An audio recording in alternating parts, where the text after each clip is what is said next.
Ofelia Marín Lozano es consejera delegada de 1962 Capital SICAV y profesora de ICADE. Ofelia, ¿qué tal? Buenos días. Muy buenos días. Bueno, parece que le está costando mucho al mercado, ¿no? Está pesado, quiere subir, pero no entra dinero. ¿Cómo lo ves? Sí, estamos dubitativos, quizá los ecos de ese descenso reciente, no más bien en España, en Europa, del 3-4% respecto de máximos, que quizá pues llama la atención, pero la verdad es que no ha tenido noticias que lo induzcan, probablemente, pues no sé, la subida previa, cierta toma de beneficios, no parece que haya ahí una causa especial, por lo tanto yo diría que normalidad, ¿no? Estamos a final de año. Generalmente diciembre suele ser un mes alcista por toma de posiciones de cara al año que viene. Es difícil apostar por un movimiento concreto, pero en fin, diríamos que lo normal sería, estadísticamente al menos, cierta subida, pero sobre todo lo que importa pues es la visión de conjunto de cara al año que viene, en que yo diría que por la parte macro pues la visión es positiva, no eufórica en cuanto a unas tasas de crecimiento desorbitadas en el mundo, pero sí muy buena en cuanto a una sincronización de las tasas de crecimiento, o sea, Europa, Estados Unidos creciendo parecido, en Europa todos los países creciendo, también Italia que ha tenido sus altibajos, y en los emergentes pasados ya los sustos, por ejemplo, de Brasil y Rusia. O sea, cierta estabilidad en crecimiento es positiva, y luego pues a nivel de mercados quizá hay cierto miedo después de la subida acumulada en el año, pero también es verdad que hay una situación de, en general, sobreponderación en las carteras de renta variable a nivel mundial, aunque solo sea porque la renta fija se percibe con mayor riesgo. Hay miedo, hay opiniones, ¿no?, que apuntan a la bolsa está muy cara porque los ratios tienen que revertir a la media histórica. Bueno, hay que tener cuidado con estas asunciones porque, claro, cuando la media de tipos en Estados Unidos en los años 80 era del 10%, pues los PERES estaban en 10 y tenían que estarlo. Pero cuando la media de tipos ahora es por debajo del 2 y a lo mejor vaticinamos que se vaya, pongamos al 4, eso merece PERES del 25, es decir, no hay ningún PER que tenga que revertir la media histórica. Por lo tanto, yo creo que hay que tener cierta tranquilidad en las valoraciones, tampoco ser eufóricos, pero sí pensar que como mínimo la bolsa debería tener una subida acompasada con la evolución de los beneficios que va a ser al alza. Estos son los fundamentos, el fundamento es bueno, pero el mercado le está costando porque se está preparando para el rally de Navidad, porque ya el año está prácticamente hecho, por el tema de Cataluña aquí en España, porque todos me decís lo mismo, la micro, la macro acompaña, esto va fenomenal, pero sin embargo esta recta final del año está siendo muy pesada. Sí, yo digo, es curioso este retroceso que ha habido desde principios de mes, pero no encontramos causa concreta, sinceramente, porque los movimientos macro pues han obedecido a lo previsto, y el movimiento del BCE también. Entonces, bueno, la crisis catalana, esto en España sí siempre es un factor de riesgo. También es verdad que nuestra evolución ha ido bastante paralela a las bolsas europeas y que la diferencia de España con bolsas europeas pues es bueno, que es una bolsa muy centrada en 6 valores. Y ahí, en cuanto a la crisis catalana, que siempre puede modular la evolución de la bolsa española y le añade un cariz de riesgo adicional, también yo diría que hay que pensar que sí, las elecciones son próximas, el resultado será importante, desde luego, aunque da la impresión de que el momento más álgido y más crítico ha pasado, ¿no?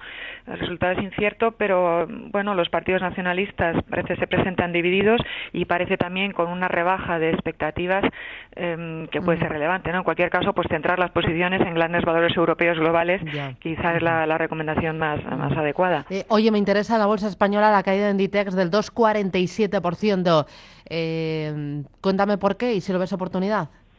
Sí, pues realmente esto es llamativo y sí lo vemos oportunidad. En resumen, Inditex es un valor que, claro, nos tiene acostumbrado a siempre cumplir expectativas, pero a cambio siempre cotizar a PERES muy altos, y bueno, ha tenido una rebaja reciente desde los 36 a más o menos 30 euros y por debajo, y yo diría que por debajo de 30 euros pues es un momento en que se puede aprovechar para una posición estructural a largo plazo.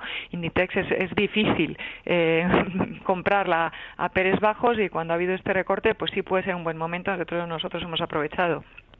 Me interesa también Liberbank, ha terminado la ampliación de capital de la compañía. El día 21 se levantan los cortos. ¿Qué esperáis de Liberbank? ¿Os gusta Liberbank dentro de los bancos? Bueno, es banco pequeño, quizá es un ejemplo de lo que pasa con el sector bancario. Aquí parece que vuelve claramente la demanda, hacia una ampliación de capital, pues suscrita sin problema y muchas veces con sobredemanda, pero el pero es los bajos ratios de cotización a que está cotizando, ¿no? Más o menos pues la mitad de su valor contable. Es un caso, ya digo, particular, aunque es una tendencia que se extrapola en general al conjunto de la banca, ¿no? Es un sector, sobre todo en Europa, que ha recuperado mucho, pero donde quizá pues hay que esperar una recuperación adicional y que esto tenga su impacto en mercados, aunque solo sea por un factor clave para la banca, y es la expectativa de normalización de tipos. Eso es una clave muy importante en España, en Europa, lo es para toda la banca, ¿no? Con los tipos tan bajos, la banca vive muy mal, solo está viviendo de comisiones, de un negocio que antes le aportaba poco y en que ahora se ha tenido que centrar, pero en la medida que ya el Banco Central Europeo ha dado la visión de que, bueno, reduce compras de activos, aunque las mantiene, y que los tipos subirán, quizá no el año que viene, pero sí en el siguiente, pues es de esperar que los tipos largos adelanten en su subida a los tipos cortos, y esto debería ser un aliciente para la banca. Ya digo, ha recuperado mucho, pero aún queda un camino. Muy bien. De cara ya al año que viene, ¿mejor Europa con o sin España?